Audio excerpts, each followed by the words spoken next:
Okay, we're talking about sex again. This is week 3. Our favourite topic. Single sex today.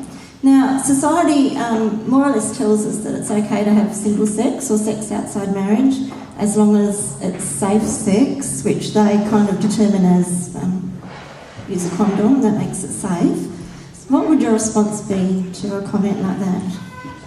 Well, my response is yes, that is what the world deems as acceptable, but I guess from my experience I've found it not so rewarding, and it was actually quite interesting in the life guiding yesterday. There was a scripture in Proverbs that said an ill-gotten treasure has no value, and I guess that for me quite defines taking sex out of marriage and having it before marriage, because it's kind of that ill-gotten treasure, because God made marriage to be something special and exciting, and love within marriage to be that way. And so when you take it outside of the marriage context, it's like that ill-gotten treasure and it has no value.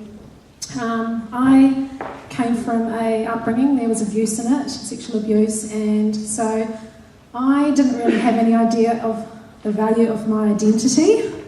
It had been broken and taken away from me as a young girl, and so I didn't really even understand the spiritual or emotional value of sex and marriage and all of that kind of thing. So the world does deem that sex before marriage is acceptable, but there's a whole lot of layers to it that's not just about the physical act.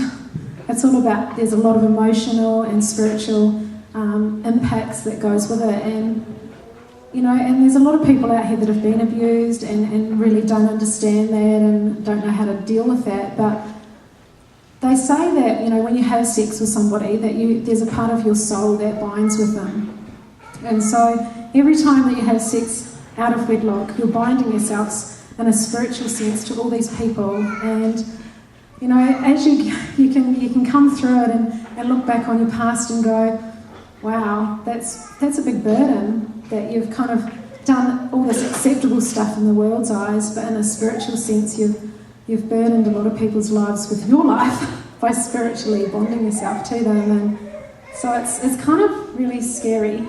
So for your experience, it wasn't safe at all, it was actually quite damaging. Yeah. It was all good at the time. It was great to have that instant gratification and to not have to kind of think long term, and it was all good to have the big high and to feel all this love, but it wasn't love at all. It was just really soul destroying and devaluing more than valuing. Yeah. So is there anything that happened, any significant thing that happened in life that brought about change for you in this area of your life? Yeah, something like this actually. The day I got baptised, it was a turning point in my life, and the church that I was going to at the time, it was a great church, and the good thing about it was that they taught that spiritual life's a journey, and you don't have to have it all right to start that journey. It's about getting on the journey and then learning and discovering the things that you need to turn around and to make better. So the day that I got baptised, I was still with a guy, and I was still, that was my last boyfriend the day I got baptised, and that was 6 years ago. And I woke up that morning and God said to me, Henry, his name was, Henry's going to break up with you today. And I went, no way. Anyway, it happened. I got baptised that day, and Henry did break up with me, and I haven't had a boyfriend since. And it was just one of those things that it's funny that the church never even talked to me about the importance of not having sex before marriage, because they knew that it was a journey and that I would discover it along the way. But God knew how important it was and how much of a block it was in my life, because it was holding me back on so many levels, and especially in regards to identity and sense of value and beauty. So having God in your lives, I guess, helped to change some of your thinking about... And actions. And actions, even better.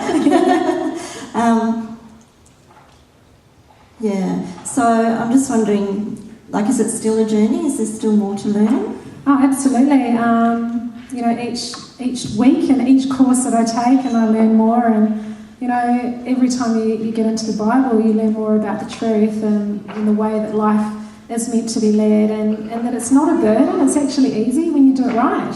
and it's, you know, it's actually filled with joy, and there's peace, and you learn about this love that's true and deep and rewarding.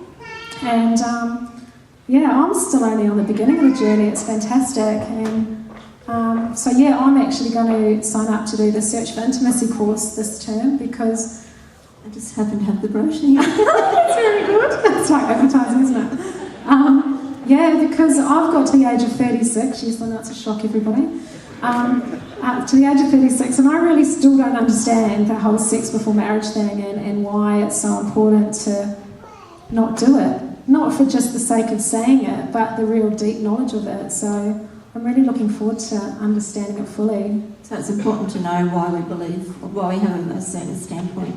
Yeah. Things, to be strong in where we stand. Yeah, because the last 6 years, you know, and God taking me on that journey of undoing all the stuff that I've done and unravelling it and healing it and forgiving me and taking away pains and all that, it's been so enriching and rewarding. And probably now I understand all the actions, but I really just need to understand the head side of things, and so that can be my strength. I love how you're still open and still willing to learn more. What would your encouragement be to the people here today?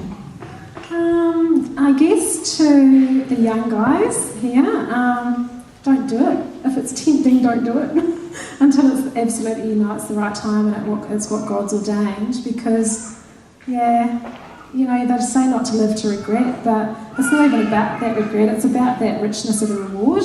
And yeah, beauty's something that is really precious, and try and keep it.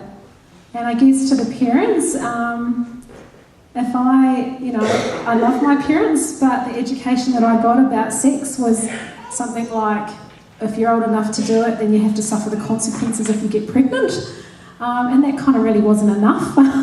It didn't explain the spiritual and the emotional impact and all that soul tie stuff. And I think if I had a bit more knowledge about why not to do things, that I may have made wiser decisions.